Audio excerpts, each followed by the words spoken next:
Every season, Bungie has been going back to fix up and revamp some exotics that just aren't really cutting it anymore.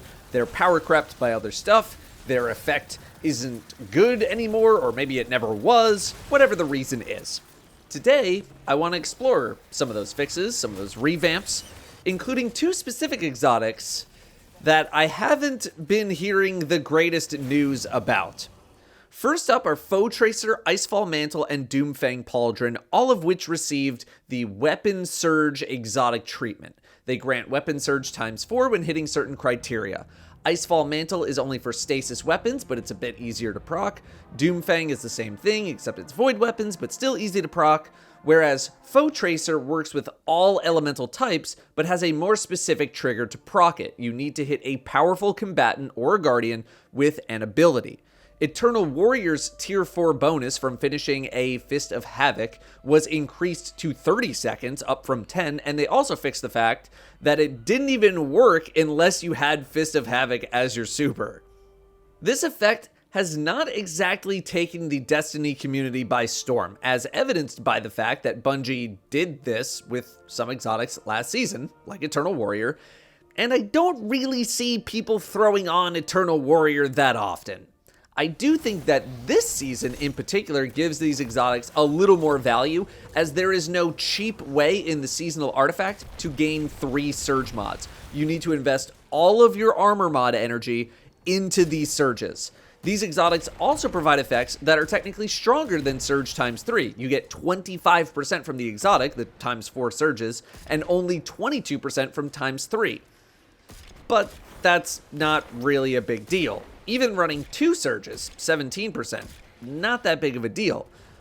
The thing about surges, though, is that I don't really mind running them. They're not that much of a burden to use, and a good chunk of the time just make the most amount of sense to use in most activities, especially given how easy they are to activate and keep active. Now, I will say that on Solar, Faux Tracer is capable of some very high multipliers because of Radiant. You're able to stack a bunch of different effects to gain high solar damage. Radiant from a melee attack with Ember of Torches, then Faux Tracer's solar weapon boost, then in Season 22 specifically, Monochromatic Maestro.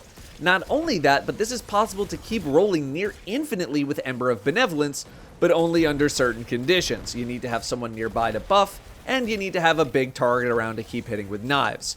This setup is pretty specific to boss encounters though, or high-level activities where it's possible to encounter a lot of powerful combatants, as Faux Tracer, again, will only activate when you hit a powerful combatant with an ability, or a guardian, but we're talking PvE here. Still, there's absolutely some application for Faux Tracer in certain parts of the game, but mainly on Solar. Knucklehead Radar received Faux Tracer's old perk in addition to doing what it normally did. Faux Tracer's old effect was marking targets and doing more damage to them when they were at lower health. Now, I'm sure someone is gonna, me in the comments about a very specific use case for Faux Tracer, but for everyone else who plays the game, Faux Tracer had little to no impact on the meta at the time of this change, and Knuckle Radar's effect, Radar while you're aiming, had also 0 effect on the PvE landscape. Combining the two effects definitely makes sense for Knucklehead Radar, but I would say don't expect a whole lot from this exotic. Has this ever happened to you? You're playing video games and, oh no, you've run out of energy. How are you gonna play video games now? Hi, I'm Datto, inventor of food, and I'm partnering up with today's sponsor, Factor, to make sure that you never run out of energy ever again. As research has shown, food is important to being alive, and Factor's here to aid you in that endeavor. Now, I understand, you're playing video games. How are you gonna prepare that food? Fortunately for you, Factor did all the work by preparing fresh, never frozen meals straight to the 5th most important hole on your body. Simply pop your meals in the microwave for a couple of minutes and you're ready to eat, so you can get back to video games as fast as humanly possible. So if you'd like to try food, patent pending, today, check out the link in the description and use code DATTO50 to get 50% off of your first Factor box. That's the link in the description with code DATTO50 to get 50% off of your first Factor box. Thank you very much to Factor for sponsoring this video. Next is one of the two exotics mentioned in the title of this video, Lucky Raspberry. Lucky Raspberry used to increase the chaining potential of your arc bolt grenade. It used to give a chance to fully restore it on hit, and it guaranteed a full restore of your grenade if you hit 4 targets. It still increases the chain potential. You can hit 4 targets instead of 3, but now Jolt lightning strikes and picking up ionic traces gives arc bolt energy, and arc bolts now stun overloads. Bungie said that this change was to smooth out the curve. Instead of really high highs and really low lows, things are a bit more in the middle now. So early on in the season, I did read about some complaints about Lucky Raspberry. With well-placed grenades, you could keep this going infinitely, never having to wait for a cooldown. Even if you didn't hit 4 targets, you still could get lucky with a full restore. Now, you don't have that opportunity at all, but you gain the ability to jolt your way back to a new grenade, and you can get to a new grenade pretty quickly. Again, trading those high highs and low lows for consistency. You can now put out a grenade every few seconds versus chaining together 3 or 4 of them in a row and then having to wait 30 to 45 seconds for it to come back. Spark of Shock is pretty much a staple in most grenade builds, so you're going to have access to Jolt from that, in addition to any guns that you're going to bring with you. Arc Hunter isn't as good as Arc Warlock at making ionic traces, but you can definitely spawn in quite a few. Throw on Cold Heart and you might as well become an Arc Warlock. Otherwise, you may be looking for weapons with Demo and Volt Shot on them, and let me tell you, there's not that many of them. 2 primaries in Oversoul Edict and Tarnished Metal. Then you have Macabre, the sniper, and then Song of Your Ute or Terminus Horizon, both of those being machine guns. I use this in some at-level content in enemy-dense situations, and I was getting my grenade back just fine when combined with an Ikelos SMG with Volt Shot on it. I'm reloading after every kill to proc another Volt Shot, although the dream is to hit a big target with some kind of jolt, and then you just spam them, feeding your grenade charge. In terms of consistency, I greatly prefer it to the RNG situation it used to be because of how quickly you can get your grenade back. You don't need to be perfect on every throw, and that's a problem I've discussed many times. Not interacting with something because you feel a need to use it only in the most perfect conditions. As things get more difficult content-wise, it's going to be harder and harder to get those chain kills, but things are also going to live longer, giving you more opportunities to continue hitting a jolted target for more energy. And after trying it out quickly in the Legend campaign by myself, performance was actually much better than I was anticipating. A big piece of feedback that I saw early in the season, again, was that people miss the ability to get their grenade back instantly when hitting all 4 targets that an arc bolt can hit. And that is understandable. That's a big reason why people use the thing in the first place. In at-level content, I think you're able to get your grenade back often enough that I personally don't mind that that's not a thing anymore. I don't actually think Lucky Raspberry is bad or anything after this buff. Do I think returning that function to the grenade would be game-breaking, though? It definitely wasn't game-breaking before the change, but with the change, I could see how Bungie might have been a little nervous to keep it, given the rate you're able to get your grenade back now. I think either the lucky part of the exotic coming back or the guaranteed recharge of the grenade part coming back would be fine. We certainly have crazier things in the game right now, and being able to throw 1 extra grenade every so often is probably not going to break the bank. Overall, I was more impressed with Lucky Raspberry than I thought I was going to be, and I prefer a more consistent experience. Obviously, if you want the most high-powered thing Arc Hunter can offer, you're probably going to be on some kind of melee build, but if you're looking for something that doesn't involve running around punching everything in the mouth, something a little more casual, maybe a little more weapon-friendly, I would try out Lucky Raspberry. Run around a bit. You might be surprised. Next up is Hallowfire Heart. Hallowfire Heart used to be the Heart of Inmost Light for Solar Titans, but then Heart of Inmost Light got buffed and just completely eclipsed Hallowfire Heart. Hallowfire used to just give more energy gains for your abilities, and when you have your super, substantially more gains. Now, it still gives you those substantial gains when you have your super, but now, when standing in a sunspot, killing an enemy with solar damage makes a sunspot where they died. It's basically like the Warlock exotic. You know the one. You know the one. Prometheum Spur, where killing a target when you're in a rift eats your class ability and spawns a rift where the enemy died. You know, the exotic that everyone's using. Yeah, so again, conceptually this change makes sense. Hallowfire wasn't getting used over Heart of Inmost Light, so Bungie could do whatever they wanted with it within the Solar family. Originally, I thought this was going to be some kind of an exotic that would enable me to get off of Sol Invictus, the aspect, and be able to run Consecration, essentially having access to all 3 aspects at once. And I guess it makes some amount of sense as to why that is not the case. Bungie probably doesn't want people having all 3 aspects. Understandable. You need the ability to make sunspots first in order to make more of them, so you need to stay on Sol Invictus. And then you just kind of ping-pong around from spot to spot as you kill things. That's the goal of Hallowfire Heart now. But it's already possible to make sunspots with your guns. Killing scorched targets spawns a sunspot. That's why you sometimes see sunspots spawn in without an ability kill. If you're using a weapon with incandescent, which is probably something you're doing if you're on a solar subclass, you sort of have this ability already.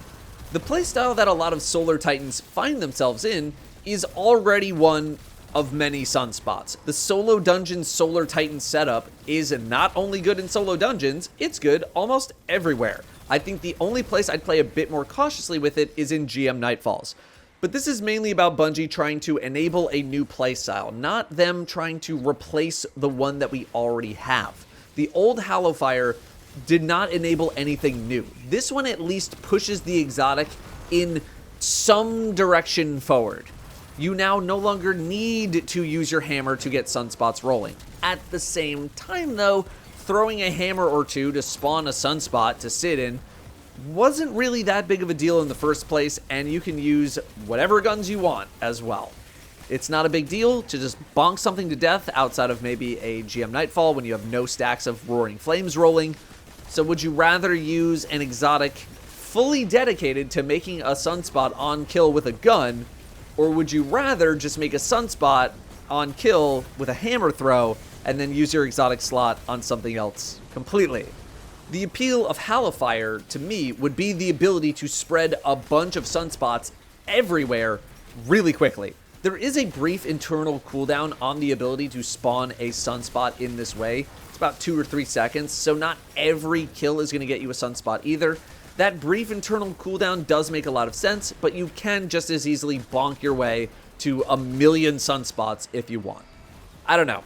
The way that I use Solar Titan right now is a mix of melee and gun-based in regular day-to-day content, but in stuff that actually matters, there's a reason that hammer-only DPS is the way to go, and that's because it deals a lot of damage. I personally have no interest in rotating to Hallowfire after its rework, and I don't know many people who are. I'm glad the change happened because that means Bungie can maybe do something else to it in the future, but Solar Titans have a lot of options already.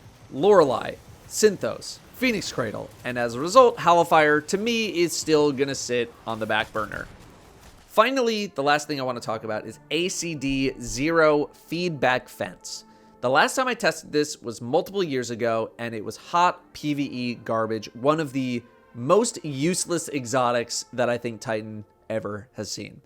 Nowadays, it's a bit better than that. One of the most substantial things that happened was that Feedback Fence now generates 1 armor charge for every melee hit, and there does not appear to be an internal cooldown on this effect. If you punch as fast as you are able to, you will get 1 armor charge, and this armor charge works like any other kind of armor charge. You will also take less melee damage when you have armor charge. The feedback part is also a bit better now. The AoE that happens from being punched is a little bit stronger, scaling with the amount of armor charge that you have, but it also jolts targets. Overall, this exotic received significant boosts in both categories that it had. The punching experience was made better, and the getting hit by stuff experience was made better. In a vacuum, this buff was a success, at least in PvE world. However, just because this got a buff does not mean I am still interested in using it. One of the big use cases for feedback is a strand build with Flechette Storm, where with the right setup, you can go infinite with Flechette Storm, just spamming it over and over, you're just flying in the air. The right setup demands 3 melee kickstart, 3 charged up, 1 stacks on stacks, and Monte Carlo. It also demands that you be in a space to hit enough enemies to be able to chain together attacks for a long time. There are not many of those spaces in day-to-day group content, not to mention that Flechette Storm leaves you quite vulnerable in high-end PvE. After some very brief tests, I could not even get this to work properly in Deep Dive, a very target-rich environment. If I can't figure it out quickly, the average person is probably not going to be willing to tolerate it. I think a Heart of Inmost Light setup is way better than this. It doesn't lock you to a specific mod loadout. You get way more flexibility, and you get way more uptime on all of your abilities for longer times, instead of having this one moment in time where you can spam Flechette Storm infinitely.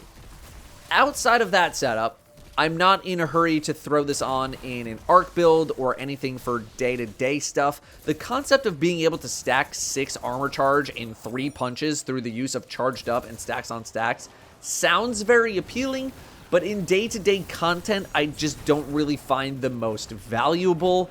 It's just a super fast way of getting armor charge, and I'd rather run a build that accomplishes something like Point Contact or Heart of Inmost Light, a more gameplay-driven setup versus punching stuff for armor charge. Again, I'm sure there are some enthusiasts out there who love this exotic now. Feel free to share in the comments, but it's not something I'm imagining needing in your average content. I could see its value in Crota's End, for example, just being able to punch a boss a couple of times and being good on your surge mods for damage phase. Outside of that, Let me know how you're feeling about these exotics with their new adjustments. Thank you very much for watching. I'll see you next time.